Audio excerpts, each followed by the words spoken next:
What's going on, everyone? Welcome to week 14 ads and drops video. Today, I'm going to run through my favorite streamer options for the rest of this week, as well as 2 players that you can drop. For most leagues, it's fantasy playoffs right now, and one of our most loyal Discord members, 41, has created this outstanding spreadsheet that's available to everyone that's in the Discord. It breaks down all of the matchups for the coming weeks to help you get fully prepared for playoffs. If you want access to this document, the link to our Discord will be in the description. Once you're in, head over to the resources page and the link to the document will be there. Without further ado, let's jump into the video. The first player that you should look to add this week is Matt Grzelcyk of the Boston Bruins. We have note that Grzelcyk will draw back into the lineup for Thursday's game against Buffalo. Although we don't have confirmation right now, we are confident that Grzelcyk will slide right back into his usual spot on the top pairing and the top power play unit. If you added Mike Riley last week, you can still hold on to him as Boston does have 3 more games this week, including 2 against Buffalo.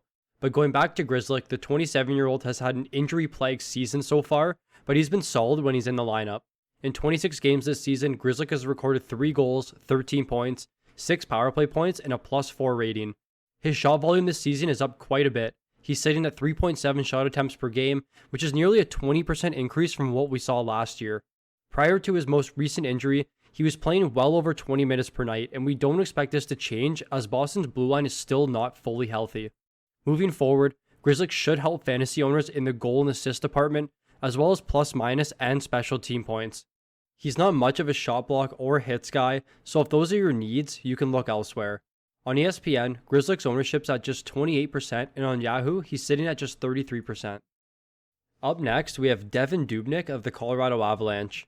Now, Dubnyk is strictly a streamer for this week. With note that Grubauer is out for the next 2 weeks, the newly acquired Dubnyk now steps into the starting role on a really good Colorado team. Although Dubnyk's underlying stats are below average, we do have to take into account the strength of Colorado and how that plays a role in Dubnyk's performance. Colorado allows the least Corsi against, the least shots against, and they rank 2nd for goals against. They're the best defensive team in the league, and as many of you know, this is due to their exceptional offense. How can an opposing team generate any offense when they can't even get the puck out of their own end? This is what Colorado does to teams, and Dubnyk should thrive in this environment. Colorado is expected to resume play Thursday on the road against St. Louis. They also play again on Saturday against St. Louis, and I'm assuming that Dubnyk will get both starts. You can add him and start him in both of these matchups. On ESPN, Dubnyk is only owned by 15% of teams, and on Yahoo, he's up at 38% ownership. Coming in next, we have Esa Lindell of the Dallas Stars. Lindell has been a peripheral machine for his entire career.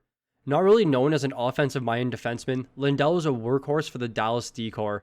This season in 45 games, Lindell has 14 points, a +12 rating, 77 shots, 93 blocks, and 95 hits. He's averaging almost 2 shots, 2 hits, and 2 blocks per game, and there isn't many defensemen that are at this caliber right now, especially on the waiver wire. Lindell does have 2 more games this week, both against a struggling Red Wings team. His 23 minutes average time on ice is more than sufficient enough for him to get plenty of opportunity going against Detroit. Make sure when you're looking to add Lindell that you aren't replacing him for someone that is similar in terms of fantasy production. If you're dropping a defenseman who has solid all-around peripherals like Adam Larson, personally, I wouldn't use an acquisition for that and would look elsewhere to fill my needs. But remember, if you have any questions about acquisitions, feel free to ask me in the comment section. For my ESPN viewers, Lindell is likely owned, as his ownership on the website is up at 76%, but on Yahoo, he's at just 37% ownership. The final player to pick up for this week is Marcus Foligno of the Minnesota Wild. Foligno has quietly put together a really strong season, adding to every category. In 27 games so far, he has 18 points, a +15 rating, 25 shots, and 76 hits. He's averaging nearly 3 hits per game right now, which is exceptional for a forward, and on top of that, his point production and plus-minus has really rounded out his value this season. Now, I don't expect him to sustain his goals and assist numbers, as he really isn't a highly offensive player. His career high in points is just 25 throughout his 10-season tenure. But he does have a long history of recording a bunch of hits, and Minnesota has some very favorable matchups this week that should help add to his plus-minus numbers. Minnesota has a game tonight against Arizona, and then they end the week with a game against LA and a game against San Jose. The hit numbers are great, and with the added point production, Foligno's a solid option to stream for the rest of this week. His ESPN ownership is at just 11%, and on Yahoo, he's sitting at just 12% ownership. Only 27% of you are subscribed to the channel, so if you're liking the content so far, take a second right now and click the subscription button. It helps us out tremendously and keeps us motivating to produce the best fantasy hockey content available. I don't want to keep you here for too long, so let's jump back into the video. The first drop candidate for this week is Sean Monahan of the Calgary Flames. Now, I own Monahan in one of my leagues, and it's finally time to cut ties with him.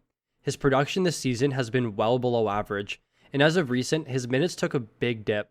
Now, Calgary as a whole really couldn't figure it out this season, and it was pretty disappointing given they made a lot of solid offseason acquisitions, and on paper, their team looked really competitive. For Monahan fantasy owners, this season has been an absolute disaster. The 3-time 30-goal scorer hasn't even reached 10 goals this season. In 43 games, Monahan has 9 goals, 25 points, a -7 rating, 8 power play points, and just 89 shots. His average time on ice over the 43-game span is at 18 minutes, which does align with his career average, but over the last 2 weeks, his minutes have dipped to around 15 per night, with some nights in the 14-minute range. These are unacceptable numbers at this point in the season, especially when his overall production has been really poor. To my surprise, his ownership on ESPN is still up at 70%, but over on Yahoo, people have caught on and he's down to just 53% ownership. The other drop candidate is Kyle Palmieri of the New York Islanders. Palmieri was traded to New York at the deadline, and my initial thoughts was that he would draw into the top line in place of Anders Lee.